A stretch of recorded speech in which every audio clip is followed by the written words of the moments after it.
Саламатсыздарбы? Эфирде Майдан.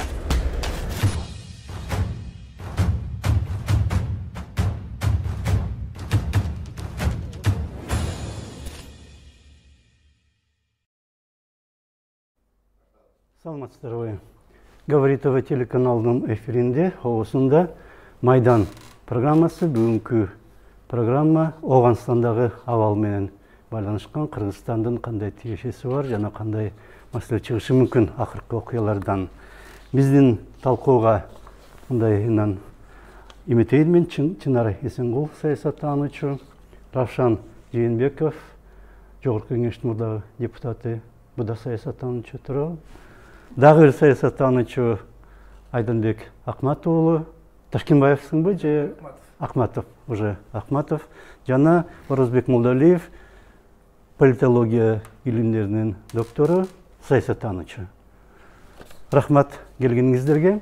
Кимиңерден баштасак, Ауғанстанда аябай кыйын окуялар болуп жатат. Анткени 11 сентябрга чейин аскерлер чыгарылыш керек, америкалык аскерлер. Ошону менен байланыштуу абдан көп окуялар болуп атат, өзгөрүп кетип атат, карама-каршы жакка бурулуп кетип атат кээ бир окуялар.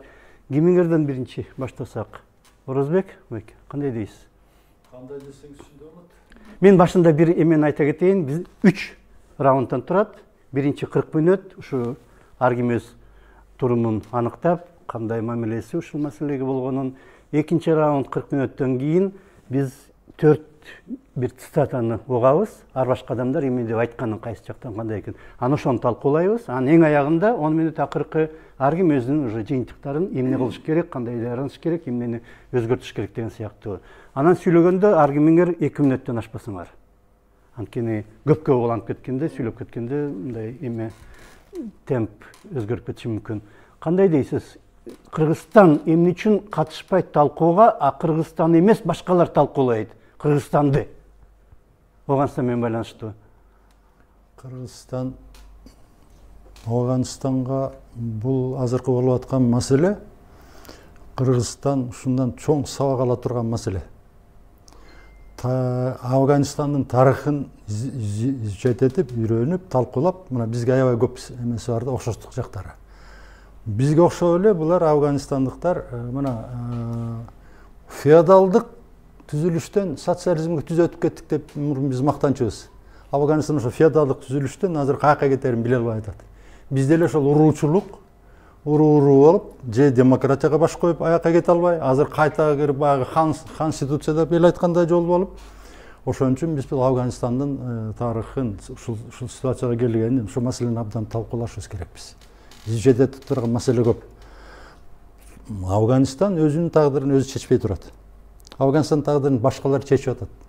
Бул баягы Улуу Британия менен Россия империясы келип, биринчи чоң оюн болуп, анан кийин буферный зона кылып таштап коюп, тиягы Великобритания сен ары өтпө, мен бери өтпөйүн деп калгандан баштап, бул мамлекеттин ситуациясы ушундай болуп калды.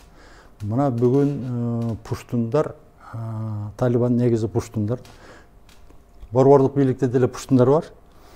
Булар бир мамилеге келе албай атышат. Улуттук лидер жок.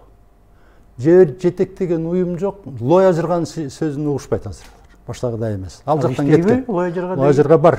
Бийлик чакырса келет, аксакалдар келет, диний авторитеттер келет, өздөрү бир сунуштарын айтат, анын чечимин аткарган деле киши деле жок да. Ошон үчүн мен ошо биз көбүрөөк жететип, көбүрөөк талкуулашыбыз керек деген маселе ушул. Экинчи маселе. Ауғанстан кээ бир регионалдык лидер мамлекеттер үчүн бир коркунуч, элди коркутканга айланды, бокочо келатат деп. Борбордук азиялыктар карап тургула, булар силерди тебелеп кетет. Ар жагында контексттен биз болбосок деген сөз да. Талибан азыр эч жакка кол салбайт. Талибан азыр Ауғанстанга бийликти ала элек. Ауғанстанга бийликти Ганинин өкмөтү жөн эле берип кое бербейт ал эле бийликти. Ошон үчүн бул жерде бул чечилбей турган маселе. 70% территорияны алган менен ушу чоң шаарларды алыш керек. Баарын алыш керек болот. Анан ал кандай болот? Азыр эми бир сөзгө келе албай атышат ошондой ситуацияда. Алардан биздин борбордук азияга кол салат деген бул жөн эле болбой турган маселе. Кийинки маселе, алар бийликке келгенден, ал уже кийин талкуулай турган маселе. Алар эмне болуп кетет дегени. Ошон үчүн биз бул маселени карап турушубуз керек, отслеживать этип, изучать этип, анан өзүбүзгө керектүү жыйынтык чыгарып. Анан дагы бир маселе бар да. Ойлонуп турган үчүнчү маселе. Биз мурда антитеррористтик коалицияга активдүү мүчө болуп, Манаска базаны жайгаштырып, Американын базасы бар мамлекет деген бир жакшы статус бар болчу биз. Тияк бияка чыкканда деле, бизге башкалар мамиле кылганда деле, ошол антитеррористтик коалициянын активдүү мүчөсү Кыргызстанда. Мен симпозиумга Пакистанга барганда тим эле бизди аябай кылышкан. Бирок ошондо эле биздин айрым чиновниктер мындай прохлация тигилердин айтканын кылып, көп жакшы эметте жүргөн, ошондо эле билинген. Бирок бул биз чыгарып ийдик элек, мына азыр бизди сураган киши жок. Силерге база коебуз, эмне болот кайта, качкындарды алып барсак болобу деп Кыргызстан барбы жокпу белгисиз эле болуп калдык да азыр. Мына ушул үч эле маселеге мен көңүл бургум келет пока. Эмне деп кошумчалайсыңар? Ошол 2001-жылы америкалык база пайда болгондо деле Кыргызстандан өтө деле сураган эмес да. Москва менен Башкентте чечип койгон, анан макул деп Москва макулдугун бергенден кийин анан база пайда болгон. Эми 2000-жылдары деле жалпысынан ушундай эле абал болчу. Ал убакта деле ошол Америка Кошмо Штаттарынын базасын киргизүүдө негизги себеп ошол Афганистан болуп, бирок уруксатты чынын деле Россиядан алып анан кийин киргизилген. Бул эми официалдуу мүмкүн айтылбайт, бирок официалдуу эмес маалыматты баарыбыз эле билебиз. Ошол Ельциндин, Путиндин ошол убактагы уруксаттары менен сүйлөшүлүп, андан кийин гана официалдуу түрдө кыргыз бийлиги уруксат берип, анан кийин база кирген. Бирок ал убакта ул официалдуу эмес болчу. Азыр Американын базасы Кыргызстанга кире турган болсо, же болбосо чет элдик база кире турган болсо, биз өзүбүз чече албайбыз. Бул юридикалык жактан да ошондой болуп калган азыр.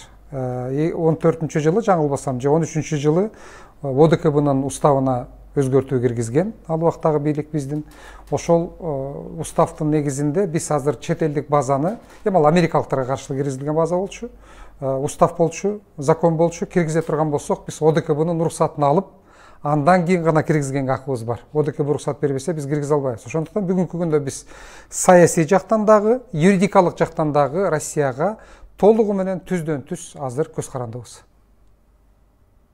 Өзбекстан болсо өзүнүн аскери доктринасына киргизиптир, эч кандай чет өлкөлүк аскери база биздин аймагыбызда болбош керек деп. Айым үчүн анда америкалыктар Кыргызстан менен Өзбекстанды айтып атат. Менин оюмча ал жерде бир маанилүү бир эки себеби бар. Биринчиси Кыргызстанды айтышы мүмкүн, бирок себеби Кыргызстанда тажрыйба пайда болуп калды аларда. Ошол Кыргызстан менен иштеген. Бир топ жылдар бор туруп калышты, билет, кандайдыр бир инфраструктуралык нерселер жасап кетишти бизде Кыргызстанда. Ушул жагынан алып атса керек. Бирок америкалыктар бардыгын билет. Кыргызстан толугу менен Россияга көз каранды экенин, Россиянын чечими жок, уруксаты жок, Кыргызстан бир да катам жасай албасын, алар жакшы билишет аябай. Өзбекстан менен сунуш кылып атат. Өзбекстан менен деле жакшы тажрыйбасы бар. Себеби ал жерде Франциянын, НАТОнун базасы турду. Биринчиден, экинчиден Борбордук Азияда Өзбекстан азыр кандайдыр бир деңгээлде башка Борбордук Азиянын мамлекеттерине караганда эгемендүүлүгү бир аз күчтүүрөөк мамлекет. Өзбекстан менен кандайдыр бир деңгээлде батыш, Америка Кошмо Штаттары ушундай оор маселелер боюнча сүйлөшүү жүргүзө алат. Кандайдыр бир деңгээлде өз алдынча эсептеше алат, өз алдынча чечим кабыл ала алат. Бирок алар деле көз каранды, чынын айтышыбыз керек. Алар деле орустардан бийленип, өз алдынча чечим кабыл алуу бир топ аларга деле оор. Бирок бизге караганда аларда дурусураак. Ушул гана себептер. Сиз кандай ойлойсуз? Ошол 2001-жыл менен 20 жыл мурдагы абал менен азыркынын айырмасы эмнеде, мисалы үчүн? Эми Борбор Азиянын коопсуздугунун кызыкчылыгы жөнүндө айтсак, биринчи ошол перспективадан айырмасын салыштырсак, менимче негизги айырма Афганистанда талиптерден тышкары башка дагы жана террор, экстремисттик группалар дагы эле бар, күч алды. Мисалы, ошо да ислам мамлекети деген боюнча мисалы айтып келип атпайбыз, канча бир 2000 Сириядагы жагдайдан кийин биздин дагы Борбор Азиянын жарандары кошулуп, анан азыр кайтарылып келип, аларды кантип интеграция кылып деп башка этапта сүйлөшүп атабыз. Бирок ошол эле замат бир расмий 30 миңге жакын ИГИЛдин мындай боевиктери тарап кетти да ар кайсы жака. Ошонун бир 10 миңдейин азыр Афганистан деген маалыматты берип атышат. Өзгөчө ошо северо-запад Афганистанда депчи. Анан бул эмнени билдирет? Бул мисал катары эле айтып атам. Аякта башка да топтор бар, жанагы майда топтор. Анан мүмкүн талиптер эч качан тарыхый келгенде дагы, келечекте да ойлогондо да талиптердин повесткасында, күн тартибинде ошондой пландар жоктур. Борбор Азияга кол салабыз же кандайдыр бир Борбор Азияга мындай көз арткан эч кандай жоктур. Бирок чындыгында кандай экенин билбейм. Бирок улантып кетсем, Орозбек агайын айткан оюн эметсек, экинчи этабы ошо талиптер бийликке келеби, толук келеби, келбейби, ал сценарийди биз ойлонушубуз керек болуп атат да. Талиптер келсе, бизге Талибан деген террористтик топ деп табылган. Алар менен биз кандай мамилени түзө алабыз? Эмне кандай даярдыкты көрөбүз деген сценарийлерди ойлонуш керек болуп атат. Ошону кошумчалап элем. Экинчиси, жанакы топтор айтып кеткен башка террористтик топтор, Афганистандын территориясында күч алып базасын түзгөн топтор албетте бизге кооптуу. Бул бизге эле эмес, Өзбекстанга, анан Кытайдын уйгурлар менен байланышы, жана исламское движение Туркестана деген бар да. Ошонун баары бүт байланышкан бир эме да, бир мындай кандай коркунучту айтсак болот.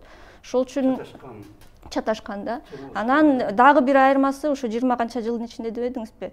Бул жерде могу финансылык криминалдык топтордун баягы мамилелери, бири-бирине болгон карыздары дейбилик, кандайдыр бир мамилелер ушул топтордуку абдан башкача бир өзүнчө бир чоң бир тажрыйба болуп калды да. Азыр оңой менен эле бул чоң геосаясатты талкуулап атабыз, бирок криминалдык топтор жана наркотрафиктин топтору анын баары бүт ушу менен өзүнчө этнический группалар менен да байланышып кеткен. Бул жерде Тажикстандын байбиктери, Тажикстан территориясындагы тажиктер, анан көбүнчөсү билесиздер да, тарыхый тажик менен узбектердин диаспоралары абдан күчтүү Афганистанда влиянияси. Ошол үчүн бул жерде абдан оюндар абдан ар кайсы деңгээлде болуп атат. Бирок жанакы сурооңузга да кошумча кылсам, эмне үчүн Өзбекстан менен Кыргызстанга эле ошондой сөздөр сунушталып атат, жана база боюнча дегенде. Дагы бир кызык нерсе, Кыргызстан менен азыркы бийлик келгенде Кыргызстандын Орусия менен мамилеси солкундап эле кетти, бир топ эле ачык эле айтыш керек. Өзүнчө кыргыз-тажик чек арасында жаңжал болгондо деле өзүңүздөр көрбөдүңүздөрбү, ОДКБ кандай мамиле кылды, андан кийин Туркияга болгон сапары Жапаров мырзанын.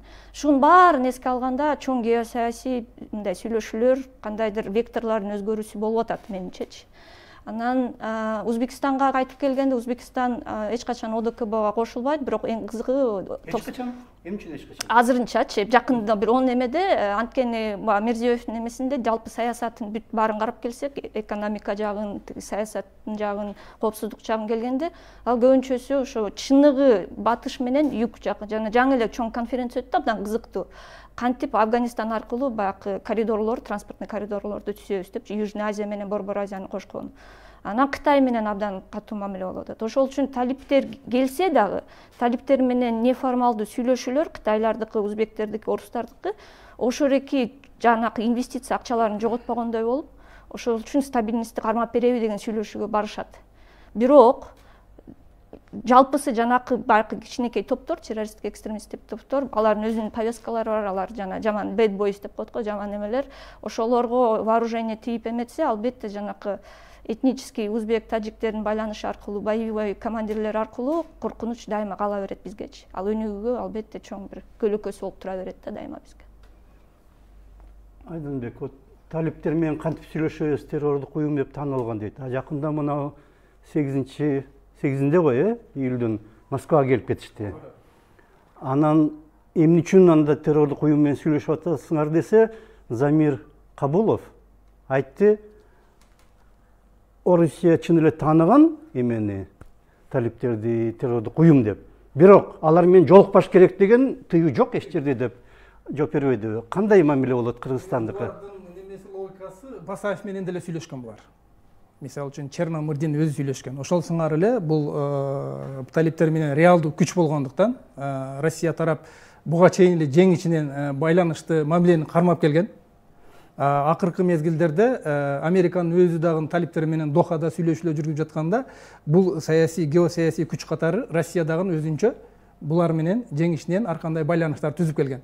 Москвага бир нече жолу кечээки биринчи эмес, андан мурда дагы чакырган, мурда дагы ушундай жолугушуулар болгон, сүйлөшүүлөр жүрүп келатат. Негизи Афганистан мындай алганда ушу чоң геосаясий, чоң мамлекеттердин курмандыгы болуп келатат, ошолордун. Бир кезде ушу мына агай айткандай Британия чабуул жасаган, алар дагы ошол жерден жеңилип чыгышкан.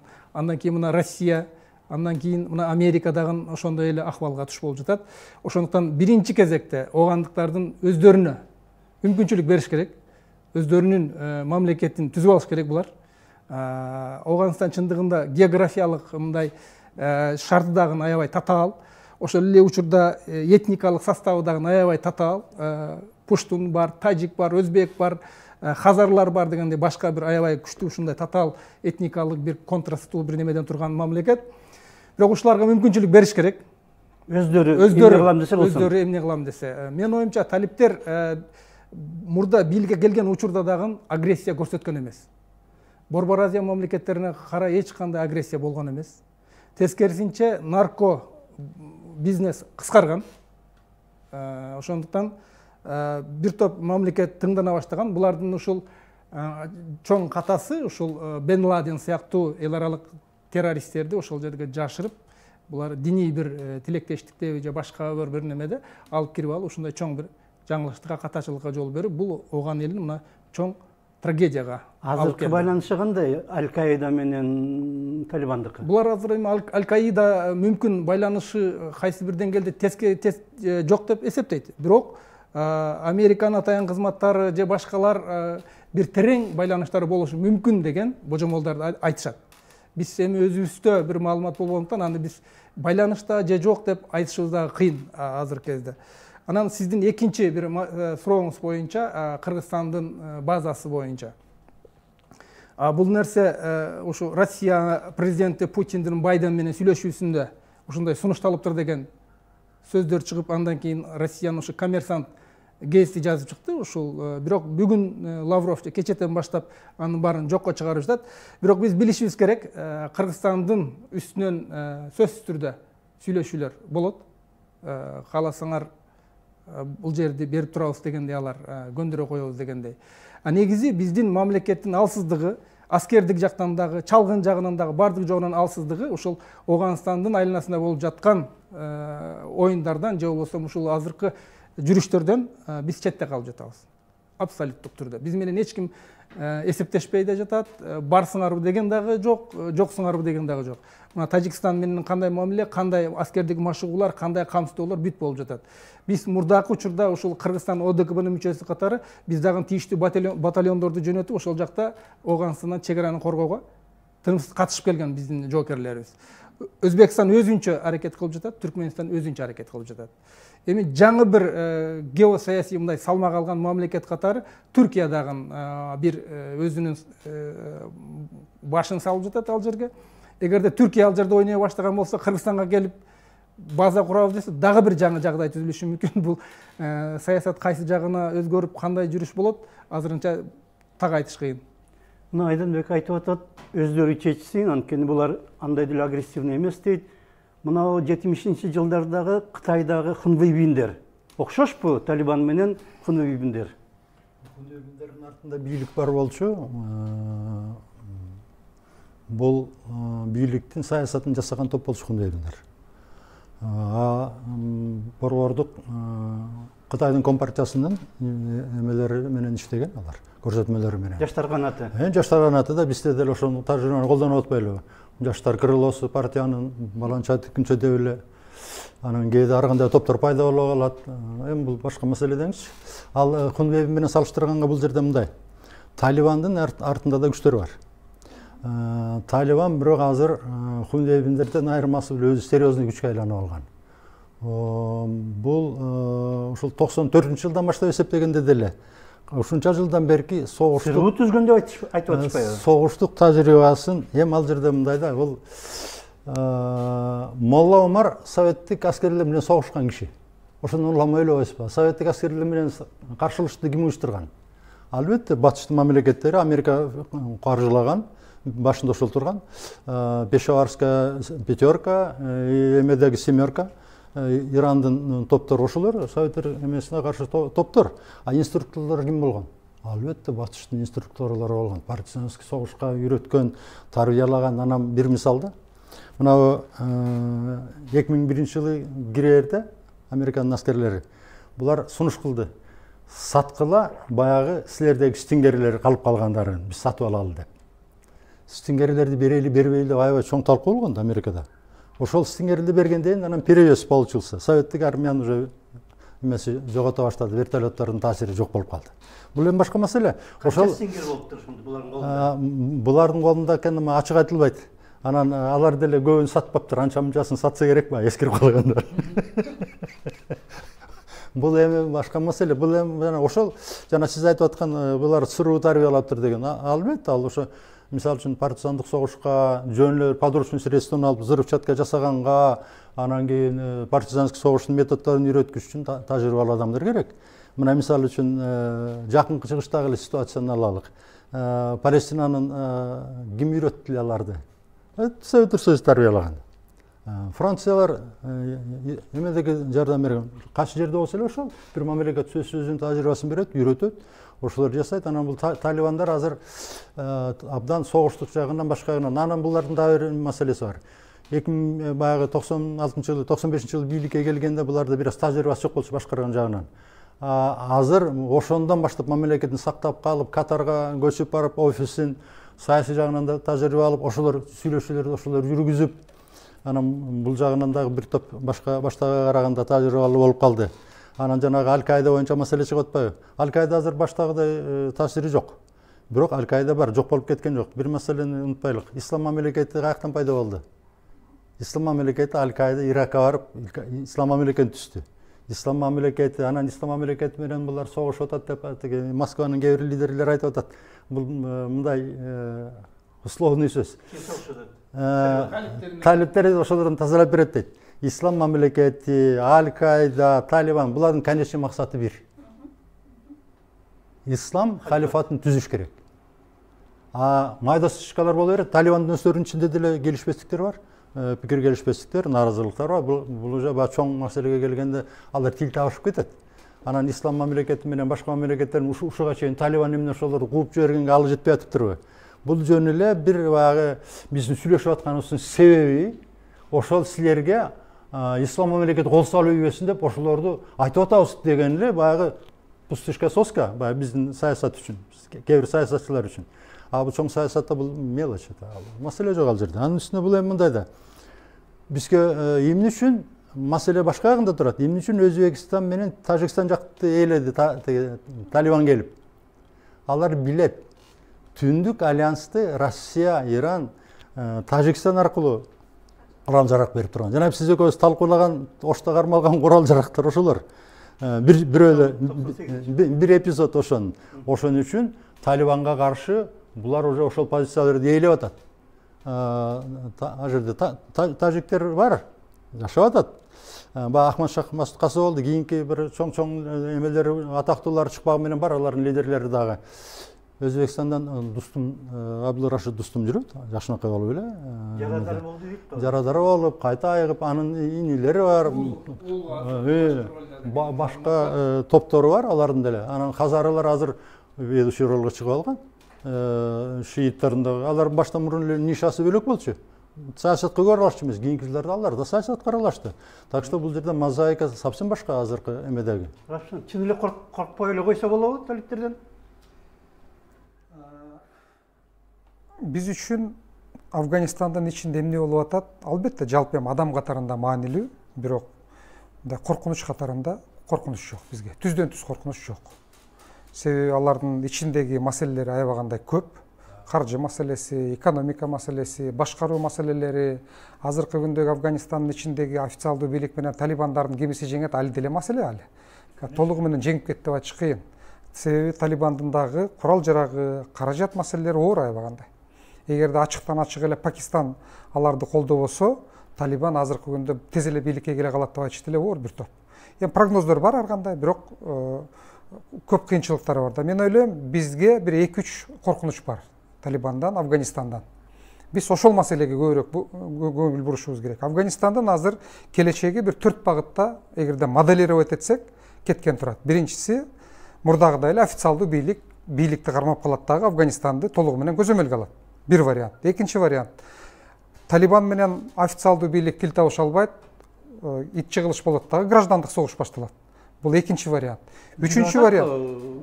Азыр болуп атат, бирок толугу менен жеңе элек ал. Талибан маселелери көп ал ичинде. Үчүнчү вариант, Талибан жеңет, Талибан бийликке келет. ал жакта исламдык толугу менен мамлекет пайда болот. Төртүнчү вариант, азыр көп аналитиктер айтып атат, Афганистан бөлүнөт. Ал жагы дагы вариант бар. Чачырайт. Мүмкүн пуштундар өзүнчө кетет, өзбектер өзүнчө кетет, тажиктер өзүнчө кетет, казарлар өзүнчө кетет. Мүмкүн эки мамлекетке бөлүнөт. Мына ушул 4 модель бар азыр. Ушул 4 моделдин кайсынысы бизге кандай таасир берет? Биздин мамлекетибизге, биз ошону ойлонушубуз керек. Официалдуу бийликтин калышы биз үчүн аябагандай пайдалуу.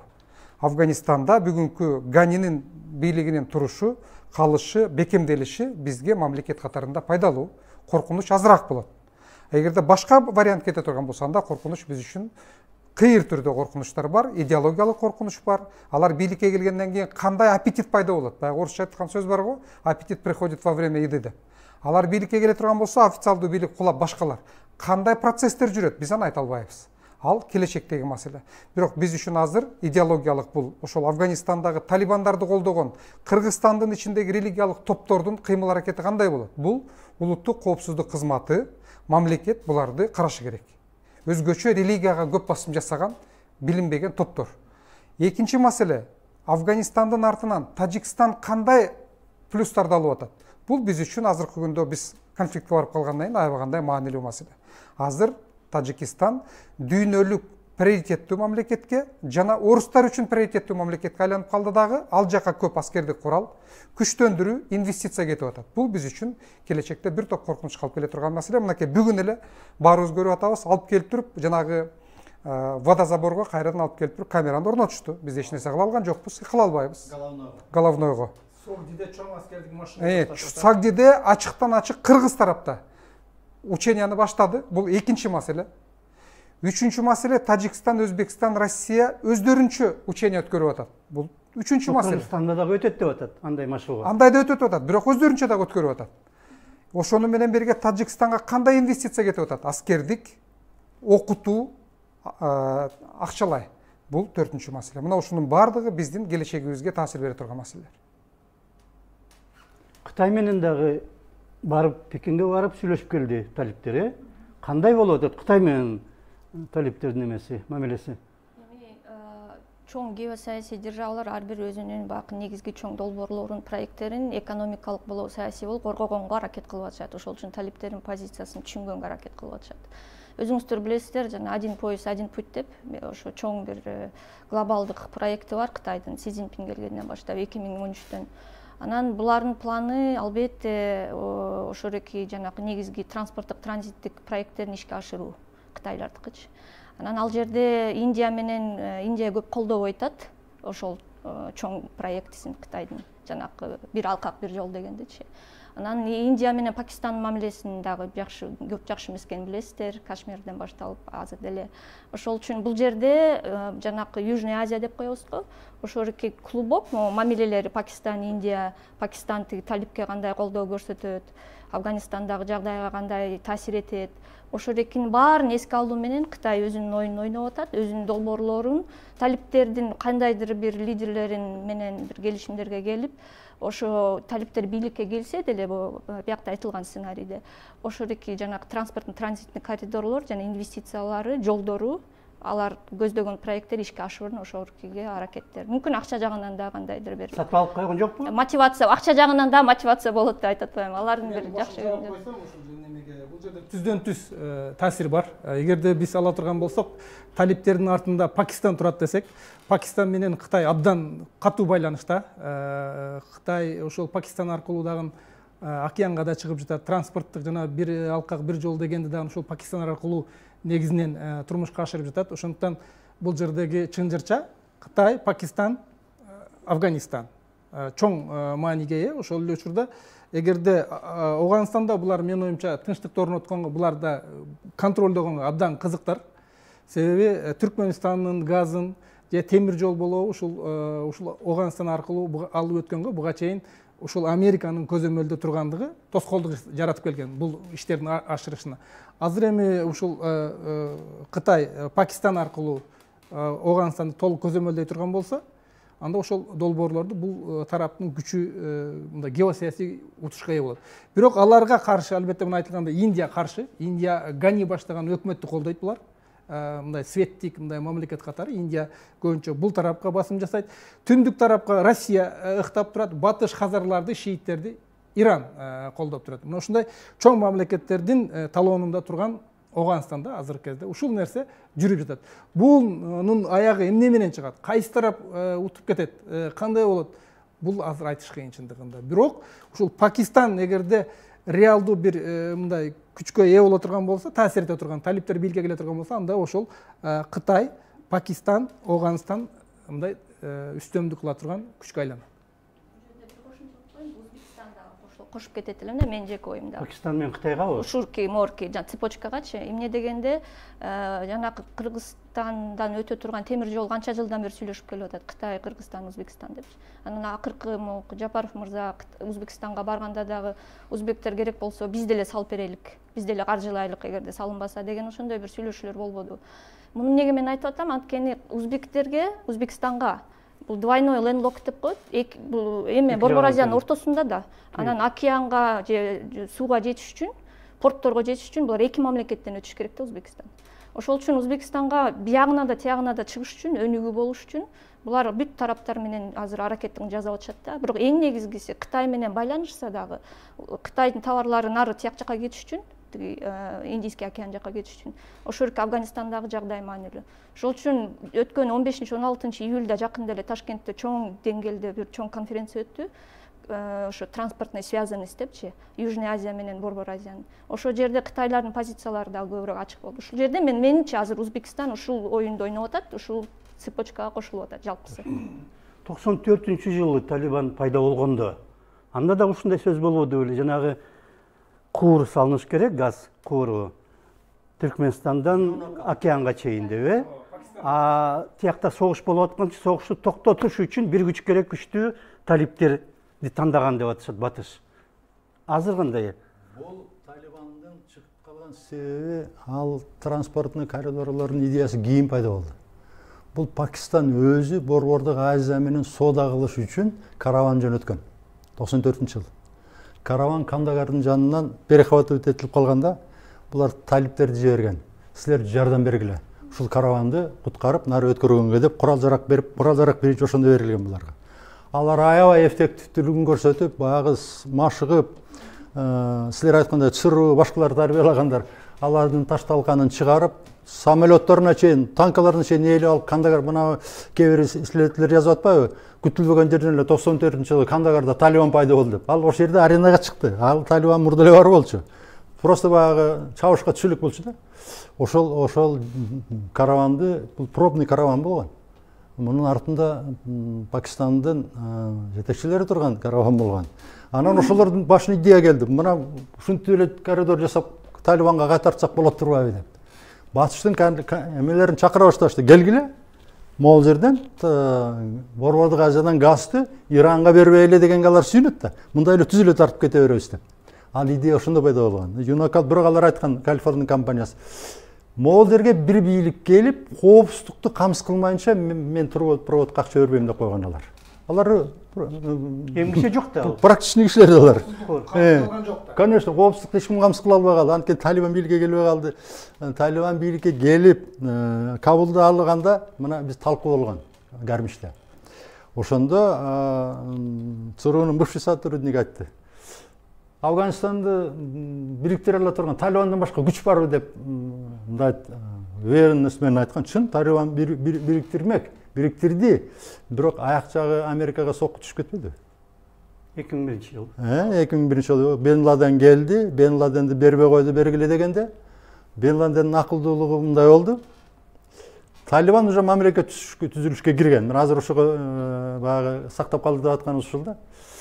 Анан кийин Саудовский Аравия тааныды, Эмират, Бириккен Араб Эмираты, Пакистан үч мамлекет, калгандар тааныган жок. Талибандын мамлекет деп. 96-жылы келдиби бийликке? 95-жылы келди булар. Анан кийин анан кийин тиги Бен Ладен улам көрүнгөн жактан кубаланып отуруп Афганистанга келгенден кийин ал айтты да, мамлекет куруп эмне кыласың? Кол бутуңду байлап, момдой болуп турган жакшы. Анан биз ушинтип отуруп халифат ушундай курабыз деген идея менен Калгандар менен бизде уже Өзбекстандан лидер эмелер делегация барып сүйлөшүлгөн. Биздин тышкы иштер министрлиги дагы барып сүйлөшөлү деп даярданып, башка мамлекеттер уже признавать эткенге келип калганда жанагы окуя чыкпадыбы 2001-жылкы сентябрдагы. Болбосо Талибанды тааныганга даяр болуп калган мамлекеттер. Россия баары баш болуп эле. Ана албай террористтик дегендер бүгүн террорист, эртең революционер болуп калар ал. Элдин эмес үчүн күрөшүп турушулар деп туруп. Бизде деле ошондой болуп атпайлыбы? Кыргызстан бир топ жолу Ауганстан боюнча эл аралык чоң конференцияны биздин аймакта Бишкекте өткөрөлү деп сунуш кылды эле. Азыр эмне үчүн эч кандай андай бир демилге эч нерсе жок? Эми мунун бир топ себептери бар. Кыргызстан биз өз алдынча күчтүү эгемендүү өлкө эмеспиз. Өзүбүз бул маселени чече албайбыз. Себеби биз ал идеяны көтөргөн менен баары бир көпчүлүк мамлекеттер ага макул болбойт. Анткени Кыргызстан бул Россиянын гана таасириндеги өлкө. Россиянын таасириндеги өлкө менен көп мамлекеттер сүйлөшпөйт, себеби биз өзүбүздүн маселени өзүбүз чече албайбыз. Азыркы күндө Борбордук Азияда жана мен айтып кеттим, более-менее мындай өз алдынча кадам таштай ала турган бул Өзбекстан эле. Калгандарынын бардыгы орустарга, Казакстан деп айтсак болот, бирок өзбектерге жетпейт. Ошон үчүн мынакей кечээ күнкү акыркы 4 мамлекет келишим түзүштү. Ошол Афганистандагы маселени чечүү боюнча Америка Кошмо Штаттары, Пакистан, Өзбекстан жана Афганистан болду. Эмне үчүн бул мындай болуп атат Борбордук Азиядан? Анткени Өзбекстан ошондой эле жанагы өз алдынча бир аз экономикасы күчтүүрөөк, эгемендүүрөөк, бийлиги стабилдүү, бизге караганда бир топ 30 миллион. Борбордук Азиядагы ар кандай изилдөөлөр боюнча азыр жакынкы жылдарда алдыга лидер боло турган бул Өзбек мамлекети. Ошондуктан ошолор менен иштегенге аракет кылып атат. Биздин идеяларыбыз азыр ишке ашпайт. Анан экинчиден биздин мамлекеттин ичиндеги бейстабилдүүлүк, бийликтин алсыздыгы, экономиканын алсыздыгы алар дагы тышкы саясатта таасир берип атат. Бирок мен ойлойм, Афганистандын ичиндеги маселе эмес. Биз көбүнчө мындай талкууда Афганистандын бизге кандай таасири бар? Ушул маанилүүда биз ушуну талкуулашыбыз керек да. Коомго ошону айтып бергенге алышыбыз керек. Кандай коркунучтар келип атат? Бизге Афганистан көп коркунуч алып келип койду. Көптөрү байкаган жок, көптөрү билбей атат аны. Бирок Афганистан түздөн түз бизге коркунуч алып келбегени менен бизге акыркы убакта душманга айланып калган, оппонентке айланып калган Тажикстандын күчтөнүүсүн алып келди дагы. Бизди ошол аркылуу көп алсыздандырып койду. Бизге көп коркунуч пайда болуп калды азыр мамлекетке. Азыр айтылгандай, мисалы үчүн мамлекеттин керек нерселери ушул эле жакшы эмеспи деген идеянын өзү эле аң сезимге кирсе эмне болот Кыргызстанда, мисалы үчүн? Ансыз деле мамлекет начар болуп атса, же кандай дейсиң? Бул жерде Равшандын айтканынан дагы бир маселени биз көңүл бурбай атабыз да. Борбордук Азия аргасыздан Борбордук Азия союз түзүлгөн ЦАС. Каримов менен Назарбаев сүйлөшүп дегенде, кийин Акаевди кошуп Чолпон Атада кол коюлуп, андан кийин бул мамлекет башка мамлекеттер көңүл бура баштады. Булар биригип атат Борбордук Азия. Центразбат түзүлгөн бизде. Баары окуудан, Абер-Мергаудан окуп келишчи, как миротворческая операция. Себеби дегенде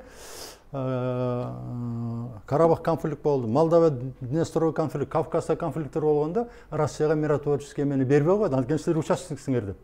Биздин чоңдор да ойлонуп калды да, жетекчилер айланайын, бизде конфликт чыкса ошо таза талкалана турбайлыбы деп. Идея ошол бириктире баштаган бизди. Кийин Россия мүчө болду ЦАСка.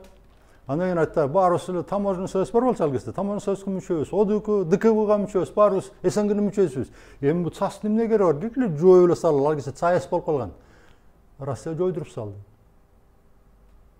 Биз Борбордук Азия регион болуп, бир уюм болмоюнча биз ушундан калбайбыз. Эч ким эсептешпейт биз менен. Эгерде Борбордук Азия уюм бар болсо, кичинекей болсо дагы бир, анан ошол лидерлер чогулуп, жанагы маселелерди талкуулап, Афгандын маселеси боюнча Борбордук Азия лидерлери чогулуп туруп талкуулай турган маселе ушул эмеспи? Регионалдын коркунучтор болуп атат деп. Анын ордуна биз бири-бирибиз менен согуштуруп атпайбы. Биз бири-бирибиз менен өзүбүздөн өзүбүз согушуп аткан жокпуз. Коркпа деп койгон үчүн согуш болот атал. Кой тибе деп койгон киши болсо, тибе кала тургандар бар. Анан деп койсо, разделяй властвуй болуп атат. Ошон үчүн регион биринчи ушуну түшүнүшүбүз керек. Дагы бир маселе бар. Биз жөн Афганистанда бизге коркунуч келеби, Афганистанда мындай болобу дей бербей, биз өзүбүздө Талибан пайда болбойбу дегенди ойлонушубуз керек. Талибан кантип пайда болду деле? Ошону айтып атпайлыбыз. Талибан деген баягы даярдап, даярдыктан өтүп, анан кийин бул советтик армияга каршы даярдалган күчтөр болчу. Ал Афганистанга келгиле силер Талибан анан граждандык согуш кылгыла деген маселе жок болчу ал кезде. Кийин башка күчтөр пайдаланып кетти. Мына азыркы ситуацияда кылды. Бен Ладен келди, финансировать этип туруп анан кийин тияка кол салып, канча жылдан бери анан бул элдин трагедиясы Афган. Эл аябай жакшы эл, между прочим, Талиб темеде, пуштундар. Ушундай мужественный, ушундай меймандос абдан. Сонун эл да чынын айтканда. Просто трагедия ушул корголуп атат эл да. Ошон үчүн биз эмнени изилдешибиз керек, ай? Биздин ичибизде диний биримдик барбы? Былтыркы октябрь событиядан көрдүңөр го? Канчага чейин саатташып, баланча күнгө чейин талкуулашып, ислам мамлекетин момундай кыла коелу, конституцияга киргизе коелу, светский дегенди жок кыла коелу дегенде чыга калбачпы улам эле. Бизде топтор бар. Экстремисттик боло элек, бирок мына Хизбут Тахрир экстремисттик топ бар бизде. Террористтик топтор пайда болгон бар болчу, ал бат эле түзө коюш аны. Биздин убактыбыз биринчи раунд бүтүп калыптыр. Азыр биз 4 цитатаны эметсек, уксак. Орусиянын коргоо министри Сергей Шойгу мынтип айтып атат. Жамааттык коопсуздук келишим уюмунда тийиштүү чаралар көрүлүп, уюмга мүчө мамлекеттердин жаңы шартта коргонуу мүмкүнчүлүктөрү жогорулатылат дейт жакын арада.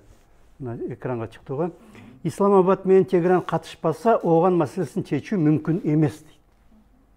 Ооганстанда болуп жаткан иштерге кошуна мамлекеттер гана эмес, эл аралык уюмдардагы жетиштүү көңүл бурууга тийиш.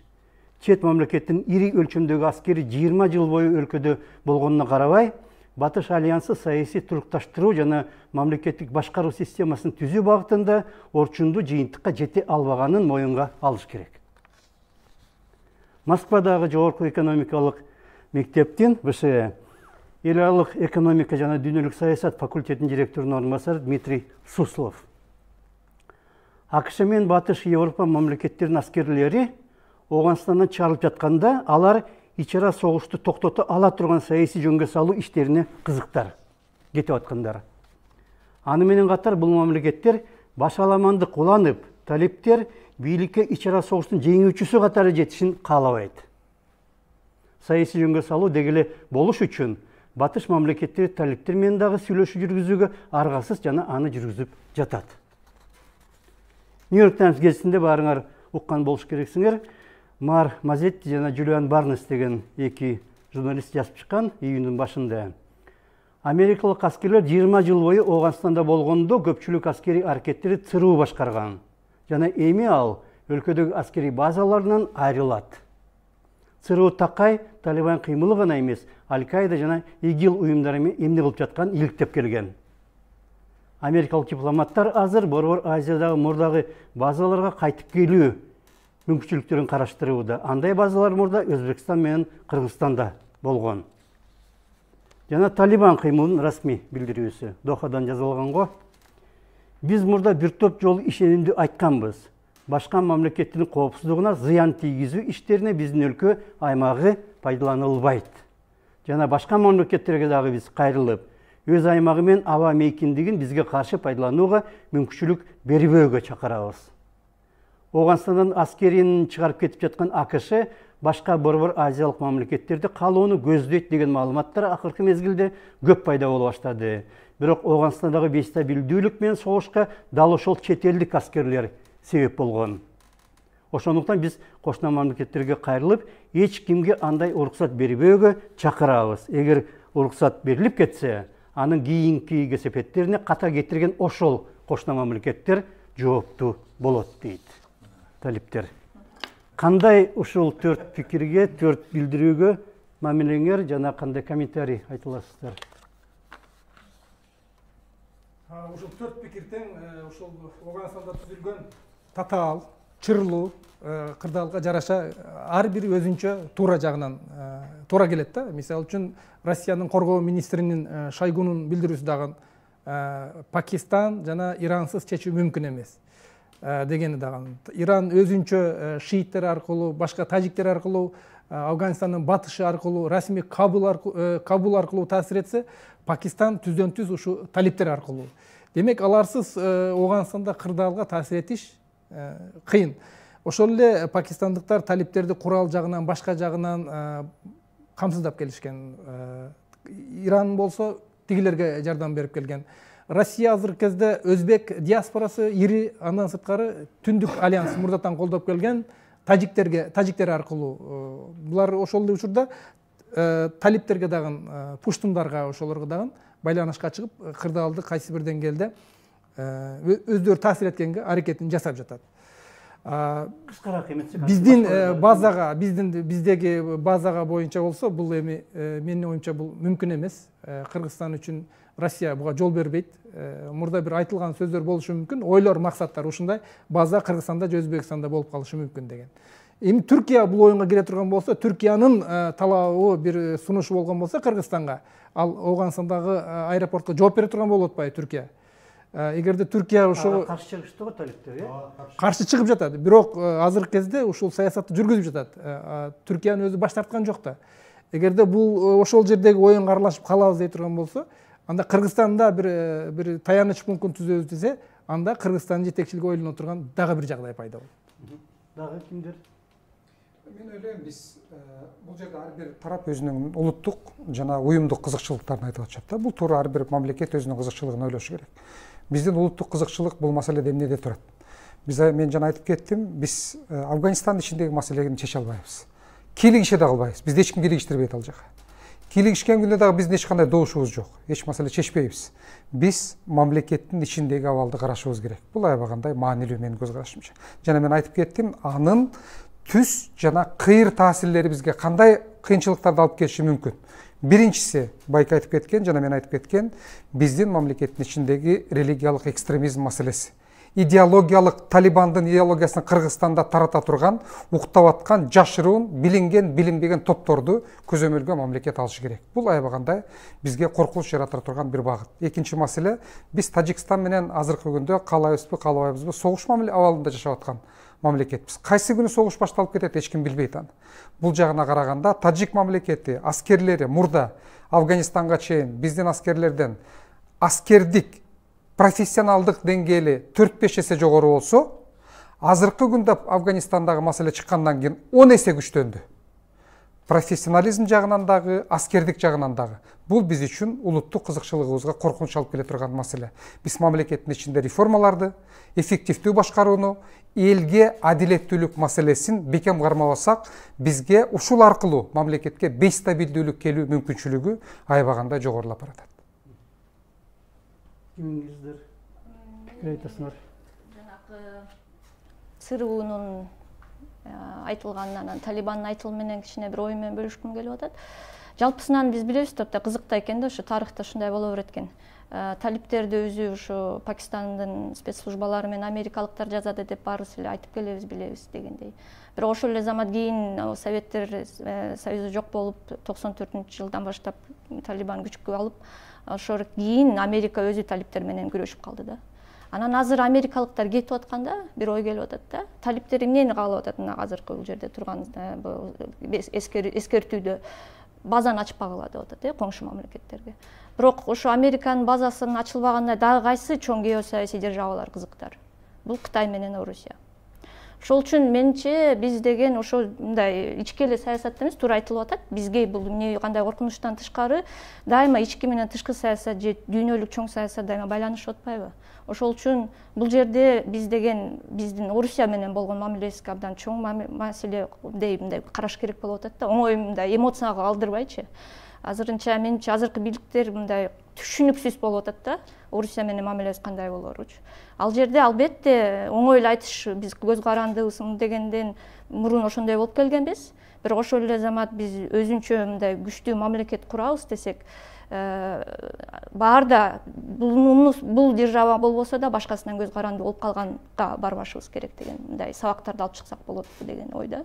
Анан Кытай менен болгон биздин жана карысыбыз, маселебиз, жана чоң ири долбоорлор, Кытай уже бизден обход болуп кетип атат, инвестициялар токтоп калды Кытайдан дагы.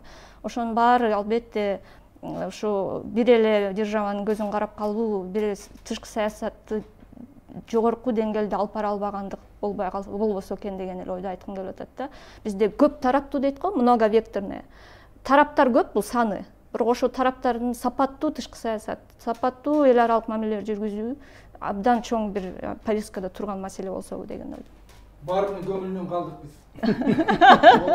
Маселе боюнча Бжезинскийдин айтканы бар. Мына террористтерди силер пайда кылдыңар деп. Корреспондент сурап атпайбы? Советтер Союзуна каршы күрөш ушулардын баарын үйрөтүп коюп, эми мына эл аралык терроризм деген аябай күчтөнүп алды дегенди ал Бжезинский айтканда. Тарыхый масштабтан алып караганда Советтер Союзунун кулаганы маанилүүбү же террористтик топтордун пайда болгону маанилүүбү деп. Ал ошондой болот саясатта. Советтер Союзу деле террористтерди колдогон мамлекет болгон. Ал азыр мына мисалы үчүн аты башкача айтылып калды. Частный военный компаниялар деп эле, ЧВКлар. Ошол эле террористтик организациялар. Азыркы тиги Африка Красная бригада дегендер. Ар кандай ат коюп койсо болот. Ошон үчүн биз бул жерде ал эми тигил андайды айтты, мындайды айтты деген мына Талибандын эскертүүсүн карагыла. Эгерде уруксат берип калсаңар, кийинки кесепеттери өзүңөр жооп бересиңер деп ачык айтып атпайбы? Көрдүңөрбү? Базаңарды берсеңер, анан кийин көрүшөбүз дегендер. Булардын өзүнүн эле артындагылар айтып атат, өзү айтат, анда маани жок. Өздөрү ушул заявлениясына көңүл буруш керек. Эмден айтып атпайбы? Афганистанда 20 жылдын ичинде стабилдүүлүк орното албай койду Америкада. Эми ал айтыла бере турган сөз. 30 жыл болду биз эгемендик алганыбызга. Эгемендүүлүк мамлекеттерди демократия орното алдыкпы биз тынччылык шартында. Ошол эле Россия. Эмне өнүгүп кеттиби? 20 жыл, 30 жыл деген тарыхый масштабтан алып караганда бул анча чоң деле суроо эмес. 30 жылдын ичинде демократия куруп койсо болот, мисалы үчүн, тынч мамлекетте. Афганистан согуш акыбалында болуп атпайбы, разнонаправленный иштер. Анан үстүнө бул мындай да, бул пуштундар атам замандан бери согушуп көнгөн эл булар. Буларды бириктириш деген кыйын. Уруучулук, урууга бөлүнгөн элди бириктире турган эчтеке жок буларда. Только мамлекет түзөлү деген кызыкчылык үчүн Талибан биригип турат. Пуштундар келели бийликке, өзүбүздүн бийлиги салалы, өзүбүздүн мамлекет түзөбүз деген дебис менен иштейт алар. Алар калгандарын айтып атат. Мен сүйлөшкөндө айттым да, силерде тажиктер бар, өзбектер бар, азыр мына казаралар уже аренага чыгып калдысам. Алардын баары бизге келген меймандар да дейт. Бул пуштундардын жери, они это убеждены в этом.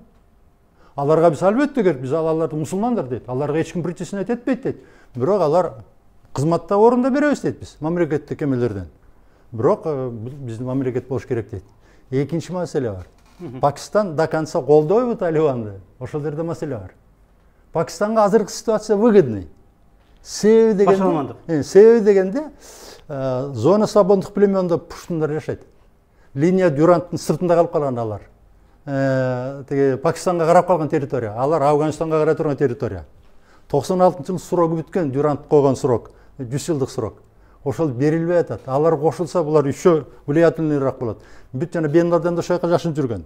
Террористтер финансирование ошолордон келет. Аябай күчтүү уруулар жашайт аякта.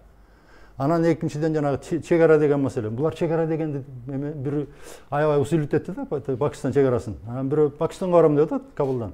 Алар чек арасын усилиттетип тосуп коюпсуң. Как чек араны тосуп коет? Это понятия нет да. Чек ара тосуп калат деген.